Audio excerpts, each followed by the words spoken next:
Alo? Molim. Bok. Bok. Kako je? Ko je to na telefonu? Ko je? Tokić. Koji Tokić? Tokić. Šta koji Tokić? Tokić. Šta? Reci šta je bilo? Di si? U Glibadolu. Di? U Glibadolu. Glibadolu. Da. Di je to? U Lici. Pa šta radiš u Lici? Češem jaja. Jaja? Da. Zašto?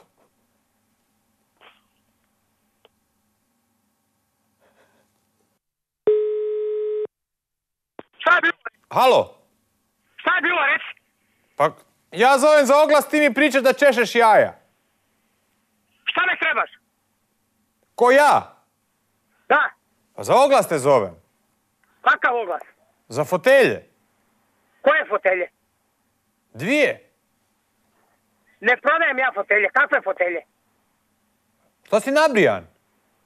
Šta? Što si nabrijan? Čekaj malo, ti me Pa jel prodaješ fotelje?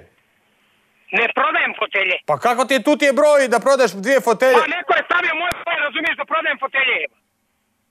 A to ne prodaješ ti? Ne prodajem. Pa ko ti je stavio broj? Pa šta ja znam ko je, neko je stavio je.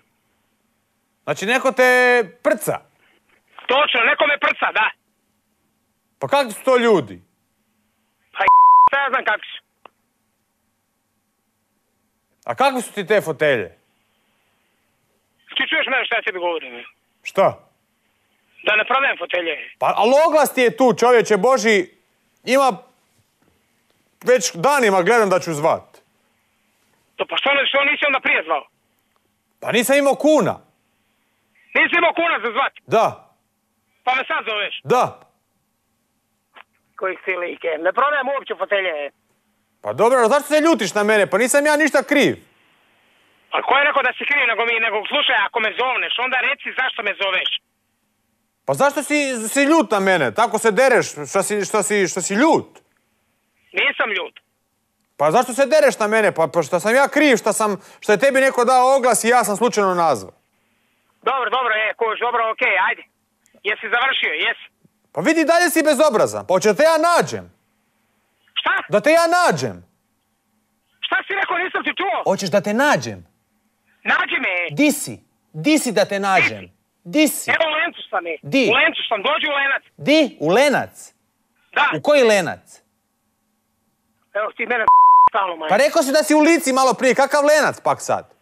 Čekaj malo, jel ti mene namjerno me A čekaj malo, jesi rekao da si u Lici? Jel ti čuš mene šta ja tebi govorim? Jel ti mene namjerno Pa jesi dao oglas? Čekaj, jel ti mene namjerno čuješ ti Pa mene? čekaj malo, hoće da se ja i ti nađemo? Di ćemo se naći, aj reci? Evo, možemo se naći, ako hoćeš, hoćemo na Krčkom mostu. Na Krčkom mostu. Da. Ti si stvarno lude. Ti si stvarno lude. A ti nisi lud. Ja sam lud, ti si dao oglas i ja sam lud. Da, ne prodajem nikakve ove fotelje, neko je stavio i dobro je, okej. Hoćemo se pomirit. Može, pomirit ćemo se. Ajde, i nemoj se svađati, nemoj se ljutiti, pa malo moraš biti vedar u životu, brate mili. Ma nisam stari, nije mi do života i to će Pa dobro, znam da je teška situacija sve, ali moraš biti imat malo duha u sebi. Ma taj duh, to je ne duh. A u čemu je problem? Šta se dogodilo? Pa, problem je to što je neimaština, nema se love. A znam, da. A čekaj malo, što tebe zanimaju fotelje? Ma da. A puštu u firmi ću sve malo raspitat, možda neko prodaje pa ćeš vidjeti. To se neko razumiješ koš ovo ono. Pa to neki tvoji, čuješ, to neki tvoji kolege sprdaju s tobom. Pa 100%, nije da se nego sam ja dao oglas jedan put za nekog tipa i onda je on kao ono. Pa ne moraš se ljutiti odmah, pa moraš se malo znati šaliti u životu. Ne znam se ja šalit. Dobro. Dobro, stari. Ajde, drž se pa se pogledaj. Na televiziji. Ajde, vidimo. Bok.